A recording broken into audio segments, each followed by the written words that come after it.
My name is Brian Brinzer, and my character quality that I'll be talking about today is commitment. Commitment's an important quality to have in many areas of life, whether you're talking about friendships or in the family and your marriage, in the workplace. And of course, commitment can also be found and is needed in sports. Commitment can be defined as promising to do something or a pledge, but can also be looked at as continuing at a task. The connotation there is that if you are committed to the task, you will see it through to the end. There may be obstacles that get in the way, things maybe don't go as planned or what you had hoped for, but you're going to continue in that task and you're going to see it all the way through. We see a wonderful example of commitment in the Bible in 1 Kings chapter 19. We read about the story of Elijah calling on Elisha. Elijah, of course, is the important prophet in the Old Testament, but his time in ministry and his life is coming to an end. He needs a replacement, an heir apparent to have the ministry carry on. That man is Elisha. Elijah comes across Elisha. Elisha's out working in the field. He has his oxen pulling a plow, and he's just working. Elijah approaches Elisha and throws his cloak over Elisha. This demonstrates or symbolizes to Elisha that he is the heir apparent to Elijah's ministry. Now, what's Elisha's response? Well, he kills all 12 of his oxen and he burns his plow. He is fully committed and devoted to Elijah and the ministry in which he has been called to. There's no turning back. There's nothing to return to. He has no oxen. He has no plow. There's nothing to return to. He is committed and fully devoted to Elijah and the work that the Lord has called him into. In sports, a coach should be committed. A coach should be committed to their athletes, to the other coaches that they work with, and to their values and the coaching philosophy that they've established for their program. Let's look at each of these three separately now. A coach should be committed to their athletes. A coach should be committed to making their athletes become better and more successful. What does that look like? Well, a coach could take a class, learning new techniques.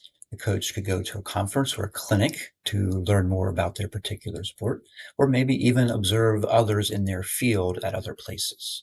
All of this shows commitment to the sport, but then also committing to the athlete to make them better and more successful. A coach should be committed to the other coaches that they work with, support them, encourage them, help them when they can. This could also be demonstrated through any kind of servant leadership that takes on many different forms. And finally, a coach should be committed to their values and to their coaching philosophy.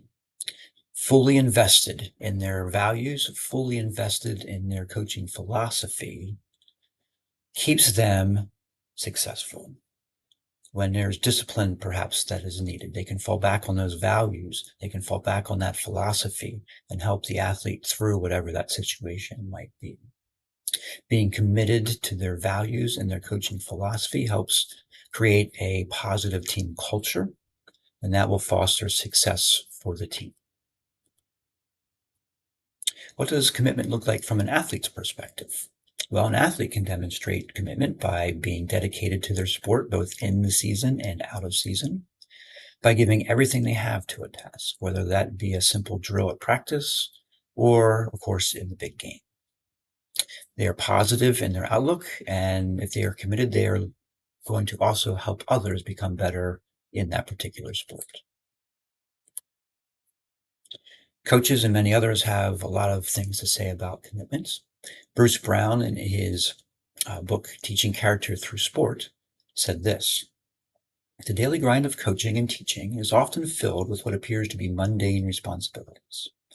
But in the end, the consistency of those daily disciplines being modeled, taught, and acted out will have far more impact than the occasional large dramatic ones. The simple daily lessons learned will last much longer than the championship that will often be forgotten. The degree to which coaches remain persistent and diligent and making a meaningful difference in their players' lives every day is what their athletes will remember most. In other words, to put up with that daily grind, those mundane responsibilities, and all the other things that go along with coaching, being able to remain consistent and persistent and make a difference in the life of their players requires a very high level of commitment from the coach. My favorite basketball coach, John Wooden, said, when you improve a little each day, eventually big things occur. When you improve conditioning a little each day, eventually you have a big improvement in conditioning. Not tomorrow, not the next day, but eventually a big gain is made. Don't look for the big, quick improvement. Seek the small improvement, one day at a time. That's the only way it happens, and when it does happen, it lasts. In other words, for that athlete to improve, the athlete has to demonstrate a commitment to becoming better a little bit each day. A favorite Bible verse of mine is found in Colossians chapter 3, verse 23. Whatever you do, work at it with all your heart, as working for the Lord and not for human masters. Working with all your heart in something, such as a sport, requires full commitment. And finally, the great Green Bay Packers coach Vince Lombardi said this: the quality of a person's life is in direct proportion to their commitment to excellence, regardless of their chosen field of endeavor. Doesn't matter what you do in life, the quality of your life will be based on your commitment to excellence. If you're committed to excellence, your quality of life is going to be so much greater and better than if you don't commit to that excellence. Lombardi also said individual commitment to a group effort. This is what makes a team work, a company work, a society work, a civilization. It is a group effort to make all of these things work. However, the individual efforts made within the group lead to the success of the group. Thank you for watching my presentation on commitment.